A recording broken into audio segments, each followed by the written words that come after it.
Happy Black Girl Freedom Week! My name is Isabella Childress, and I'm a member of Project Diva International in Minneapolis. It is my pleasure to introduce a powerful poet and an award-winning author, Leila Mottley. A New York Times writer to watch, Leila Mottley is an author native to Oakland, California, with an interest in reflecting on institutional and individual inequity, liberation, and joy through writing. Her debut novel, Nightcrawling, was selected as Oprah's book club pick and has been long-listed for the Booker Prize, making her the youngest writer to ever be nominated. Leila has performed and run poetry workshops as the 2018 Oakland Youth Poet Laureate, and her work has been published in the Oprah Daily and the New York Times. Nightcrawling is a dazzling novel about a young Black woman who walks the streets of Oakland and stumbles headlong into the failure of its justice system. Miss Oprah Winfrey has called the book a soul-searching portrait of survival and hope. Now, focus up and pay attention. Class is in session with Leila Mottley. Hi, thank you for having me here with you all virtually in support of these incredible people and organizations pouring into the well-being and support of Black girls and gender-expansive youth. It is such an honor to get to talk to you all today. Normally, I ask you all how you're doing, but since this is virtual, I'll just start by telling you a little bit about myself. My name is Leila Mottley. I am 20 years old.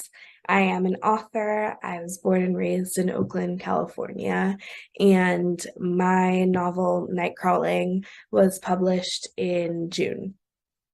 I wrote this book when I was 17, and I published it when I was 19.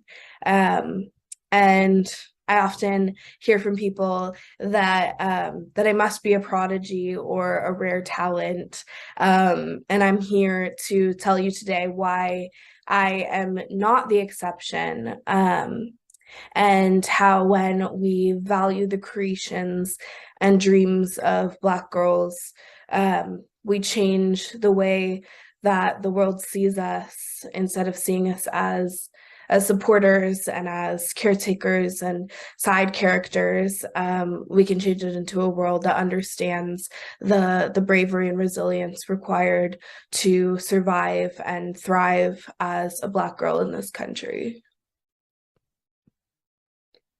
So when I was 14, I wrote my first novel alone in my bedroom, and I lived this dream that was solitary, partly because it had to be. And when I would tell people about it, like I want to be a writer, I want to write books, they would laugh, and they were pretty sure that I was overly ambitious and that my dreams were beyond me. So I nurtured my own little dream, as so many of us learn to do. And I woke up before school or before work, and I would write, into the night. I would write, think about my writing as I cooked my family dinner, as I patted little kids to sleep at the preschool I worked at. I was dreaming up a world that would reflect me, a world that acknowledged how impossible it can feel to make space for yourself when you're constantly making space for and caring for other people, which is so much of what this world expects us to do as Black girls. And so that's how this novel, Nightcrawling, was born. And its protagonist, Kiara, who is a 17-year-old Black girl from Oakland, who finds herself involved in a network of police officers who sexually exploit her. And it's about her journey to figuring out how to care for herself and how to survive, but also how to love and how to find her own autonomy and agency. Very much a reflection of where I was and how unprotected I felt at 16, 17, when leaving the house, or even existing inside the house, or existing at all, was a kind of war of neglecting my own needs to meet others, and feeling like a moving target with really no one looking out for me. In the trenches of Black girlhood, so much is about how we make it through, right? How to get fed, housed, loved, how to make it through graduation when you're jumping through the hurdles of being undervalued and feared, of learning how not to respond in the face of ridicule when even your own teachers call you aggressive, disruptive, distracting, how to survive when your body is a battlefield. And there's no space for dreaming in this. So before I preach the merits of hope and dreams and ambition, first we have to look at how to lift the burden from Black children and teenagers' arms, so they're not weighed down. How do we look at resource as a necessity to dreaming? How do each and every one of us put ourselves on the line to make it possible for the Black girls that we once were, or that we love, to thrive? And so this is a huge part of what Nightcrawling is about. And I wanted to just read a short passage from the book, from Kiara's point of view, kind of contemplating the idea of passion and dreaming in the face of survival. So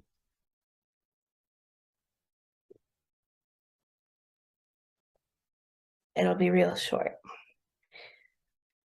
Spent my whole life waiting to fall into something that would make my body want to turn into its own instrument, just so I could be a part of every song that jump-started a pop and lock, make everybody dance. Like when Daddy joined the party and hid his biggest joy under his beret, tilted just right.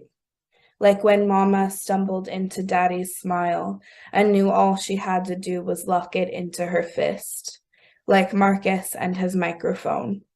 Sometimes when I paint, I think I feel that, but the painting is never enough, never erases all the other moments I can't seem to find no peace.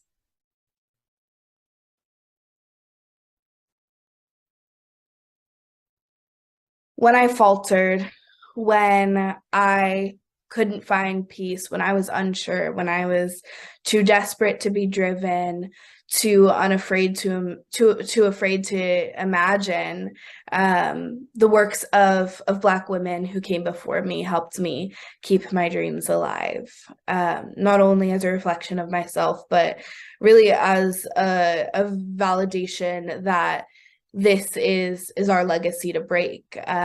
Imagining another world where when we haven't been afforded one, really, being the people to keep our own dreams alive.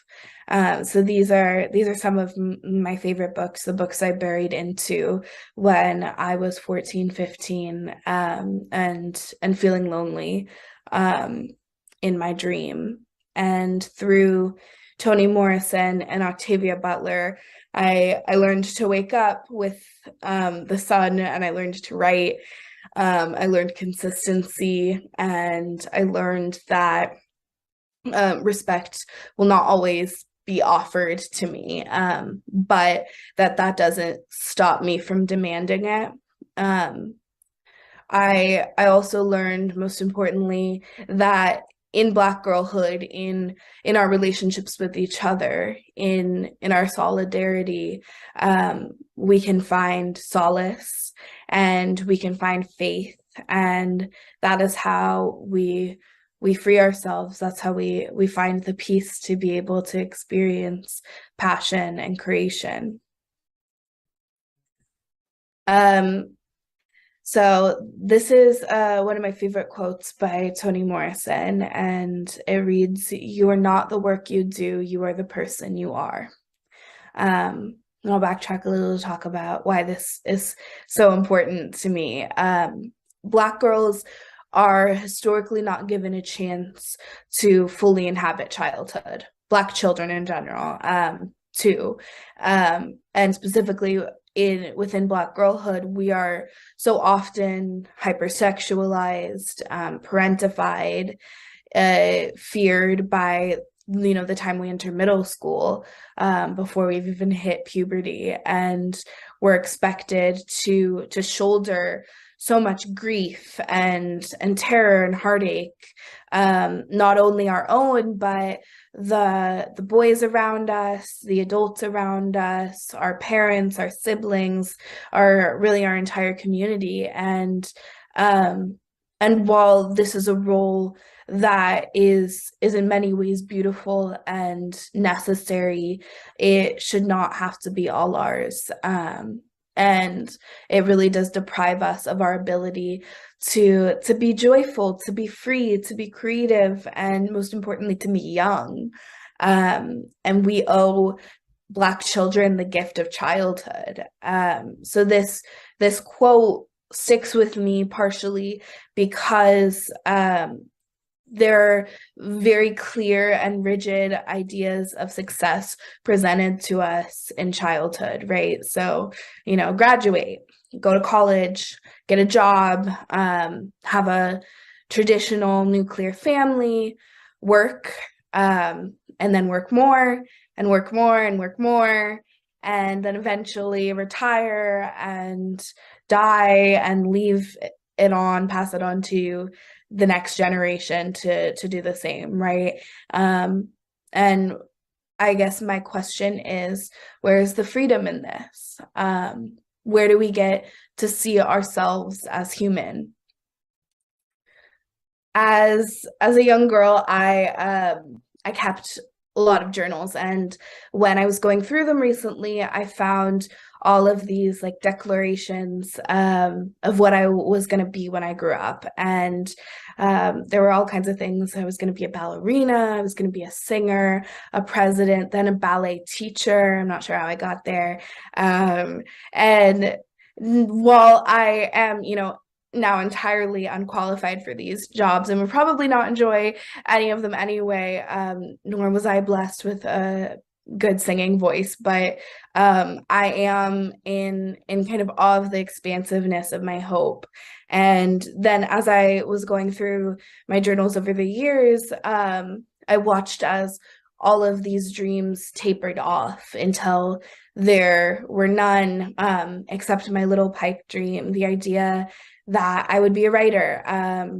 And it was so far away from what I thought could be reality, or what I was told could be reality, that I wouldn't even say it outright. And this is what happens to us as we age, from that 6-year-old who wanted it all to a 16-year-old who was scared to want anything. And part of this is because when we're children, we're asked what we want to be when we grow up, and the implication is that what we want to be is a job.